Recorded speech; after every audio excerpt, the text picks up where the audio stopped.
मु पुष्पांजलि सेठी corporator 34 ward जेहेतु आज आमर ये शहीद नगर महर्षि कॉलेज रोडर इनाग्रेशन सेठी उपस्थित थे आमर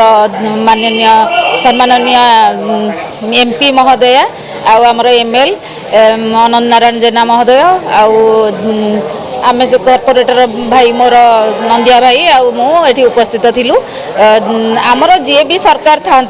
आम सरकार बेले काम होता नवीन सरकार बेले एबे आमर जो सरकार नुआ सरकार आम समस्त मिलित उद्यम जेहेतु आम मध्य विधायक अनंत नारायण जेना सी दुई थर आगु मेयर थिले काम करिसेंती पुणी एबे दुई थर विधायक रही काम करुथिले तांकर मेयर समय भी आमर अपराजिता मैडम कमिशनर थिले सेतेबेले जो भली काम होउथिला एबे भी मिलित उद्यम आमर जहाँ एरिया रे जहाँ जोठी अछि सबु काम आगु को बढ़िया पई के आमे समस्त निष्पत्ति नै छी। बमिकाल गोटेला सत्यनगर गोटेला शहीदनगर गोटेला 9 नंबर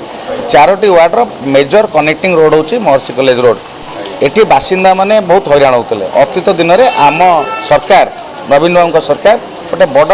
कंक्रीट रोड मध्य करिके ताकू सर्विस देइथिले परवर्ती अवस्था तार मेन्टेनान्स आमर कलेक्टर मीटिंग रे सब कॉर्पोरेट माने आम उपस्थित थिलु सेठी बुनु भाई नेतृत्व में आम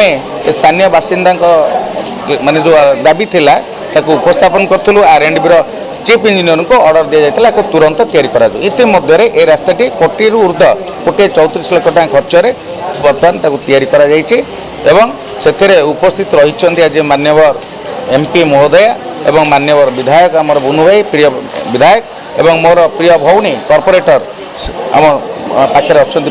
पुष्पा भौणी आम समस्ते मिसिकी आज लोकार्पित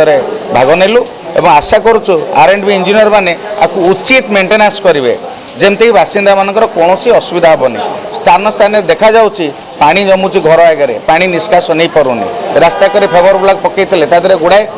भूल थिला ताको परवर्ती अवस्था करेक्शन कर फिर भी आहरी गुड़ाए जगह धूली उड़िला ढलई माटी छाड़ुची ताकू स्थानीय बासिंदा मैंने मो पाखे कम्प्लेन कर उपस्थापन करूँ पुणी अपडेट करने अनुरोध करूँ।